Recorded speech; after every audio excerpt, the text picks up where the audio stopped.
mo yung luho kaysa pag-iipon. Puro kayong mag-ipon muna bago gumastos. Pero bakit karamihan sa inyo kahit may ipon na, hindi pa rin masaya? Walang kwenta ang ipon kung miserable ka sa proseso. Walang saysay ang pagtitipid kung lagi kang nauubusan ng rason para ipagpatuloy yan. Kaya ako, unahin mo yung luho.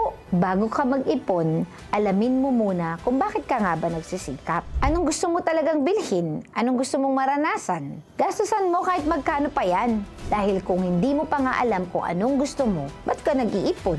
Sabihin na natin ginastos mo muna yung pera sa gusto mo. Anong matututunan mo? Mas maiintindihan mo ang value ng pera. Mas magkakaroon ka ng disiplina, hindi dahil sa takot kang magkulang, kundi dahil natimbang mo na kung ano yung importanteng pagkagastusan sa hindi. So para saan ang pag-iipon?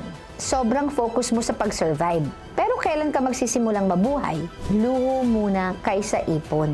Gusto ko to, gagastusan ko to, para kung binibigyan pa ako ng maraming taon, pag-iipunan ko.